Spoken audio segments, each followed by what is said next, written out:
Good afternoon, everyone, and welcome to the Department of Liberal Studies at Cal State Fullerton. My name is Dr. April Bullock, and I'm the chair of the Department of Liberal Studies, and I'm going to be talking to you a little bit today about the major and why we think it's a wonderful choice for students at Cal State Fullerton. So the Department of Liberal Studies has been around in various ways for a long time at Cal State Fullerton. We were founded as a program by a group of committed faculty drawn from departments all over campus back in the 1970s. Since then, we've grown to be a large department. We have about 500 majors. We also offer a variety of general education courses. We have a minor in liberal studies, and we also run the food studies minor on campus, which started a few years ago. And that is typical of liberal studies. We're an interdisciplinary department. We have scholars who are historians of science, many of whom are former scientists. We have historians, art historians, musicologists, people interested in philosophy and the history of political thinking and social thought. So we are a very collegial group of interdisciplinary scholars committed to a broad-based liberal arts education that we think prepares our students really well for a variety of careers and for living a fulfilled life as a citizen of the United States of America. So our department is global in outlook also. A number of the faculty members in our department are immigrants. Many of us also uh, look to, someone has joined me.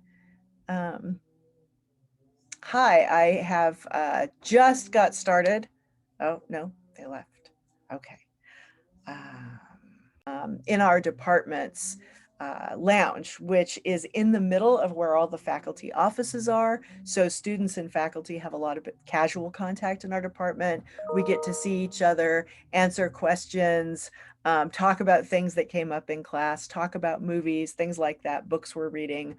Our lounge also has a large library that is a great place to study for liberal studies classes. It has a refrigerator and water and a microwave, so a lot of people come and gather to eat lunch in there. So it's a really nice place to socialize and to study and to network with other liberal studies students. So we prepare our students for all kinds of different jobs and careers. We have former liberal studies students who are lawyers. We have former liberal studies students who own businesses of various sorts, who work in real estate and financial services, and various kinds of management jobs in the corporate world. We have former students who are elementary school teachers, middle school teachers, high school teachers, and community college professors. We also have a number of students who go on to PhDs in various academic disciplines, some of whom then go on to work in the academy themselves, and others who go off and do other sorts of work with their training. So we have been around for a long time. There are many, many, many thousands of former liberal studies majors out there in Southern California and indeed across the world working in different fields. A lot of students come to us because they're interested in elementary education, and liberal studies at Cal State Fullerton is an amazing place to prepare for a career as an elementary school teacher. The multiple subjects that elementary school teachers teach very much draw on the kind of interdisciplinary knowledge in the arts, the sciences, and the history of social and political thought that are the sort of foundations of the liberal studies major. So our major is an upper division major. We do have a couple of lower division general education courses that we encourage students who are starting as first-time freshmen to come in and take with us and also get general education credit. Most of our students are transfer students, and so our major can be completed in 2 years. We have a kind of 4-semester plan that shows students how to take the core curriculum in liberal studies and then either the elementary education plan, pre-professional courses, which are a curated list of courses drawn from departments across campus that help prepare elementary school educators for the multiple subjects, or the interdisciplinary thematic plan, which allows students who have interests that don't fit in easily into other majors at the university to pick their own list of courses from a variety of disciplines organized around a theme. And so I'm going to talk for just a couple of minutes about those two different versions of the major. So for the elementary education major, you start off with the liberal studies core courses, and then each semester you also choose from this curated list of elementary education courses. So that includes things like math for elementary educators, science for elementary educators, children's literature, children's theater, movement for children, and then courses in child development, and courses that center on cultural diversity and ethnic studies. So those courses are taken along with this semester common core sequence that all liberal studies majors take. So I'll talk to you for a minute about those. So those classes introduce students to the major, cover the junior level writing requirement with books and writing assignments that are chosen around the kind of central questions of what does it mean to be a human being? What does it mean to lead a good life? How did the natural world come to be the way it is today? How do we understand it through science? And so those are what the core courses cover. So we start off with an Introduction to Liberal Studies course and Liberal Studies 302A, which is part of a 2-semester historical sequence in liberal studies. And so there you start off in the ancient world, learning about the Greeks, the Mesopotamians, the Egyptians, and we follow the 3 subject areas that make up liberal studies: the history of science, or natural philosophy as it was called in ancient times, the history of social and political thought and ethics, and then the history of the arts and humanities. So looking at architecture, sculpture, literature, and music, starting in the ancient world and taking you up that first semester to the beginning of the Renaissance. In the second semester, you take the junior level writing course, Liberal Studies 301, along with Liberal Studies 302B, which takes students in those 3 subject areas from the Renaissance up until the 19th century, ending with figures like Darwin, Marx, Durkheim, Freud, people who kind of invented the modern world, if you will. Then the following year, you start out with 3 courses, now taking those 3 broad subject areas through the 20th and 21st centuries in 3 separate classes. So you take a course in the history of science and technology, Liberal Studies 304. You take Liberal Studies 303, which follows developments in the arts and humanities from the early 20th century through to contemporary times. And then finally, Liberal Studies 305, which follows really the formation of the social sciences. So disciplines like psychology, sociology, um, and and so we follow those again through the 20th and into the 21st centuries. So that's your third semester in liberal studies, and then you'd be filling out your schedule with courses drawn from departments across campus, either curated by you and an advisor together. If you're interested in things like special education, we have a special theme that prepares people to enter a credential in special education. If you're interested in going to law school, we have a theme put together that's designed for people to get good preparation for law school. If you're interested in the environment and environmental studies, we have an interdisciplinary environmental studies theme that we can advise you with. People also have been interested in things like museum studies, curation, right? We have former students who work at places like the Getty Museum or the Santa Barbara Museum of Natural History. So we have a certain number of students who are interested in those kinds of curatorial issues. So you're filling out your courses with those. In your final semester, your 4th semester in the Liberal Studies program, you take Liberal Studies 401, which is a capstone course about knowledge in the arts and sciences. A lot of students really say, wow, when they get to 401 and they say, this is what we've been doing in liberal studies. Now we get it. It's where it all clicks. And you understand the relationship between all of these apparently distinct areas of knowledge, right? Like the arts and sciences that have really shaped how the world around us operates today.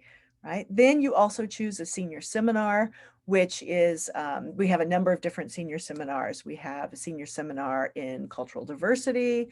We have seminars in the arts and humanities, great books, environmental studies, and women and gender studies. So there you can pursue your greater interest in one of those subjects, or take a favorite professor for a smaller course that's highly interactive and that's largely led by our graduating senior students. So for example, this semester I'm teaching a senior seminar in environmental studies, and my students are not only doing research and presentations on environmental issues and problems and topics today, but we're also doing project learning tree training, which a former student of mine who is an environmental educator helps people who aspire to be either environmental educators or teachers who are interested in bringing their kids outside and studying nature and the outdoors as a way of integrating the many subjects that elementary school teachers teach. She's training them how to do that with the Project Learning Tree curriculum, and I'm right there with them. We're doing the training as part of our class. So it's pretty exciting stuff. So liberal studies, I think what the things that I would stress, if you're interested in education at any level, but especially primary school, middle school, or special education, we have programs that have been tailored to prepare people to teach in those fields. And if you go out into Southern California classrooms, you will see thousands of liberal study alumni doing just that. We have a very high pass rate for the CSET, which is the subject area knowledge exam that elementary school teachers take before they can get through a credential program. About 90% of our majors pass on the first time that they take the CSET, which is an excellent pass rate. And that's, I think, speaks to the excellent preparation in the multiple subjects that liberal studies students get. But liberal studies students are also really well prepared to go on to other kinds of careers. So as I've said, we have former students, some of whom were elementary education liberal studies majors and who now are, I can think of financial advisors, I can think of real estate agents, I can think of professional actors, right, who started out as liberal studies elementary education majors. We also have students, as I said, who did thematic plans and are out running their own businesses. We have a student, a former student, who runs a business where she teaches yoga and is a personal nutrition coach. So we were able to find courses to help support her in her aspiration to do that. We have students who've gone on to law school at places like American University. We have a student who now works for a big law firm in Washington, D.C., where he does work with the FCC. And he comes back to visit now and again and talk to our students. We have students who teach in high schools. We have middle school math teachers. So we have a number of different ways that we can tailor the major to go along with different career aspirations. But beyond all of that, we feel like anyone who chooses any path in liberal studies is getting the kind of education that's going to make them lifelong learners and that's going to really prepare them for what is a very rapidly changing, evolving, unstable, however you want to put it, world out there right now, where people don't tend to just take one job and stay there all the way to retirement. Right. So we feel like if you complete a degree in liberal studies, you're going to be able to always learn new things. You're going to be able to speak well. You're going to write well. You're going to know how to read complex information and summarize and come up with new ideas and present those ideas to other people. So those are the kinds of skills that really transfer to any kind of career that you might look into in the future.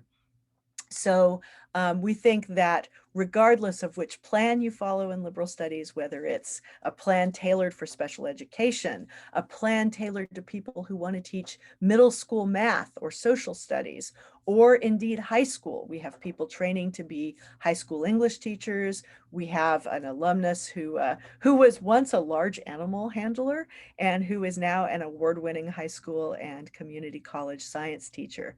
So we really can help to prepare you for a varied career and for the challenges and the opportunities that the 21st century is providing us with. So we have just a couple of minutes left. If you have any questions, as I said, I'll pull up the Q&A. I've also got the chat up here, so feel free to ask if there's anything I can tell you more about the major. If not, hopefully in the fall, we'll be back on campus. Hopefully you'll choose to join us at Cal State Fullerton, and you can come by anytime to Humanities room 223, where we have the lounge that our students hang out in and all of the faculty offices arranged around the lounge. And we would be happy, very happy to meet you in person and to have a chance to chat with you about what you're looking for in college and in life. So I am going to, I don't know, put it out there one more time if there's anybody with any questions. And if not, I will pause the recording. Aha! Hi, Cynthia, a future teacher special ed. The best way to get an appointment, I'm going to type my email address into the chat and you can write to me and I can set up a time that we can meet and talk about that special education pathway. You can also go onto the Liberal Studies website. If you just search CSUF Liberal Studies, you'll go to our webpage and there you will find the special education thematic plan that we've put together. So if you're interested in going into special ed, or you're not sure whether you want to do special ed or a multiple subject credential or both, we're there for you and we have plans that you can follow. And so you can preview those. You can see the elementary education plan on the website, and then you can also see the special thematic plan for people who aspire to go into the special ed credential that we developed with the special ed credential program. And so I'd be very happy to talk to you about that, or to get you, all of the faculty in our department do advising, so we can all help you with that. So just drop me a line, Cynthia, and I would be happy to talk to you about multiple subject and special ed credential preparation. You are very welcome. Thank you for coming along, Cynthia. And like I said, if you have any questions at all, just drop me an email and I will be there for you. So let's see here. We are, oh, here, let me put it, I put it in the Q&A. Let me put it here again. It's abullock@fullerton.edu. So hopefully you can see that there in the chat. Ah, excellent. All right. You're welcome, Cynthia. I'm going to let you go because I know there are other activities today. But like I said, feel free to drop me a line. I'd be happy to talk to you about special ed and the multiple subject credential. And thank you for coming along